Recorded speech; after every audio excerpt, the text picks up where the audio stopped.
এখন আলোচনা করব অনুশীলনী 3.1-এর 3 নং প্রশ্ন নিয়ে। 3 নং প্রশ্নের মধ্যে বলছে a minus b equal 4, a b equal 60, a plus b এর মান কত? তাহলে এখানে আমি আগে থেকে লিখে রাখছি a minus b এর মান হচ্ছে 4, a b এর মান হচ্ছে 60। তাহলে প্রদত্ত রাশি এখানে বলছে a plus b এর মান কত? a plus b এখানে লিখছি a plus b, এর ব্র্যাকেট দিয়ে এটাকে আমি স্কেচ করে দিছি।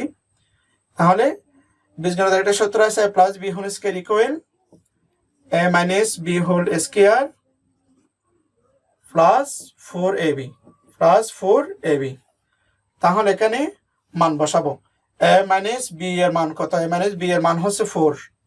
তাহলে এখানে 4 বসাইছি, উপরে স্কয়ার আছে স্কয়ার বসাইছি, প্লাস চিহ্ন আছে প্লাস চিহ্ন বসছে, এরপর এখানে 4 আছে 4 বসছে, কিছু চিহ্ন নাই বলতে ইনটু বলতে গুণ। তাহলে ab এর মান কত? ab এর মান হচ্ছে 16 বসাইছি। এরপর 4 এর উপর স্কয়ার বলতে 4 গুণ 4 ইকুয়াল এখানে 16 প্লাস, এরপর এখানে 60 কে আমরা 60 দ্বারা গুণ দিব। 60 কে যদি 60 দ্বারা যদি গুণ দিই, এখানে একটা রাফ করি, 60 কে যদি 60 দ্বারা যদি গুণ দিই 4 0 0, এরপর এখন 6 কে 60 দ্বারা গুণ দিব, 6 কে 6 6 গুণ 12 318 424, অর্থাৎ এখানে পাইছি 240। এখানে পাইছি 240। 240 এর সাথে যোগ করতে হবে আমাদের 16। তাহলে 240 সাথে আমরা 16 কি করে দিব? যোগ করে দিব, 16 যোগ করে দিব। তাহলে এখানে হচ্ছে 6, এরপর এখানে হচ্ছে 5, এখানে হচ্ছে 2। তাহলে 200 পাইছি, আমরা পাইছি 256।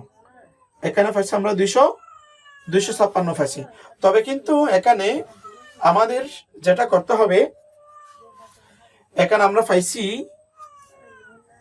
a plus b whole square equal আমরা পাইছি 256 পাইছি। এখন কথা হচ্ছে এখানে তো কোনো কি ছিল না, এটাতে উপরে আমাদের স্কয়ারটা এখন বাদ করতে হবে। স্কয়ারটা বাদ করার জন্য আমাদের এই রাশিটাকে কি করতে হবে? বর্গ করতে হবে। রাশিটাকে যদি বর্গ করি তাহলে আমি এখানে বা দিয়ে রাশিটা a plus b whole square দিছি, এখানে এই পুরো রাশিটাকে আমি এখানে বর্গ করে দিছি, পুরো রাশিটাকে বর্গ করে দিছি। আচ্ছা, আমি এভাবে লিখি, তাহলে পুরো রাশিটাকে যদি বর্গ করি a plus b whole square,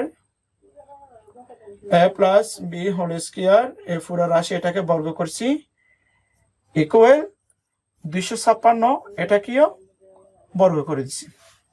এখন রুট ওভার স্কয়ার কাটাকাটি গেছে, এখানে আছে a plus b, এরপর 256 বর্গ হচ্ছে 16।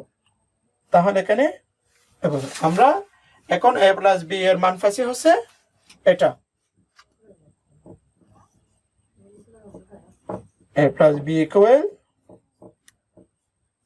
তাহলে এটা হচ্ছে a plus b এর মান।